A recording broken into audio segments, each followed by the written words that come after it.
Hello, everyone. Chip Paul for Chip Talks Podcast, True Medics, Neighborly Wellness, all those things. So, here to talk to you guys a little bit about circadian rhythms. So, drug development in the future is going to be done really around a lot of different things.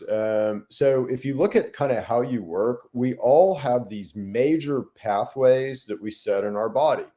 And these pathways really kind of almost are different algorithmic sections of how our bodies work. For instance, fasting and fed are two major different gears in our body. So if I'm in a fed state, I'm way less energetic than if I'm in a fasted state. In a fasted state, I'm burning fat. So I'm burning fats in my mitochondria. And I'm way more energetic than in a fed state when I'm really just burning sugar in my mitochondria. So just right off the bat, if let's say I'm trying to help you with a disease, or I'm trying to sort of design a natural product for you, or discuss with you how you can help yourself, this is super important, right? Because you want to be operating up here because you have a stronger immune system. Your body's going to help you more fight the disease. In fact, up here, we have two ways to fight cancer. Down here, we have none. So we want to be operating up here with our kind of cancer fighting immune processes. And it's very important. There's some other major pathways. And in fact, fasting and fed we do to ourselves. So we eat. And as a consequence of eating, we enter this lower state for 5 hours. And if we eat too frequently, again, we're going to really suffer from that. We're going to have a lot of diseases that we wouldn't have. We're going to be an opportunistic host for pathogens. And that's exactly what happens to most of us and why most of us get sick. But here's another major pathway. And again, if I'm trying to help you, right, this is stuff that you really need to know. So this is a chart on your circadian rhythm. And what I want you to notice is that it's a kind of an interesting thing. So it starts, you can start here at the spleen, and that's, 9 to 11 a.m. But up here you go to the heart, and what does this mean? So let me kind of tell you what this means. So every day you kind of do this dance in relation to the sun. And physically, how does this work inside of us? Well, we have an enzyme that stimulates something called NAD+.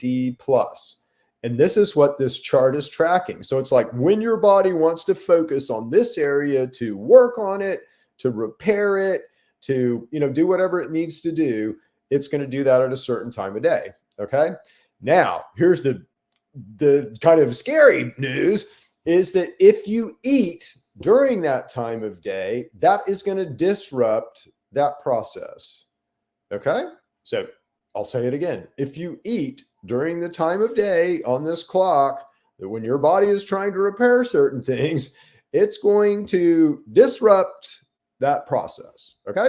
So right off the bat, what stands out to you in this chart is how many of you guys out there eat lunch? I don't anymore. I used to eat lunch. I ate lunch every day for 50 something years. So don't anymore, but I did for a long time. Look at what gets impacted. So between 11 a.m. and 1 p.m., we are working on our heart. So if you eat during 11 a.m. and 1 p.m., guess what happens? You work on your food. You don't work on your heart. Okay. It's consequential. All right. So let's advance here. So 1 to 3, we're working on our liver. 3 to 5, we're working on our lungs. Oh, look, about the time that most of us eat dinner, 5 to 7, we're working on the thing that we need to digest our food. Does that matter?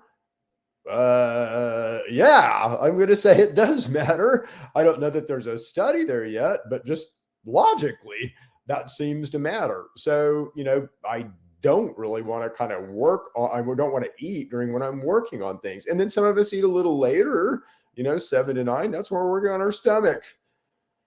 It doesn't look like, ideally, this is the time to maybe up here in Lungville. And this is actually the time when Cindy and I eat. So we eat between 3 and 5, our big meal between 3 and 5 p.m.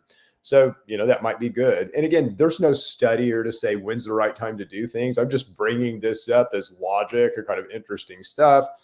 And I do know that it just seems like life has been weaponized against us. So, another weaponization might have been, you need to eat between 11 a.m. and 1 p.m. Don't worry about your heart.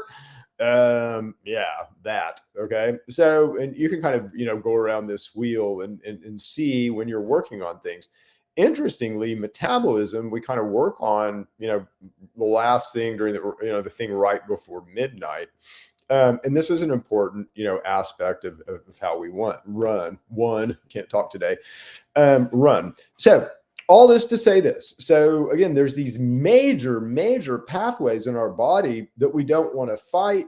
We want to understand better how we work as a machine. So, how many of you guys were taught, I always get backwards on here. How many of you guys were taught this stuff in school, right? How many of us were taught that we have a circadian, well, it's kind of new science, but I doubt they're teaching it in school now. We're taught that there was a circadian clock, that this clock was very important. It's super important to our function. And again, it can cause disease if we, mess with it too much. So important stuff. Anyway, that's it for today. We'll be back likely tomorrow, certainly Monday, with another exciting Chip Talks brief. We'll also have a full show out before too long. Anyway, see you guys later. Bye.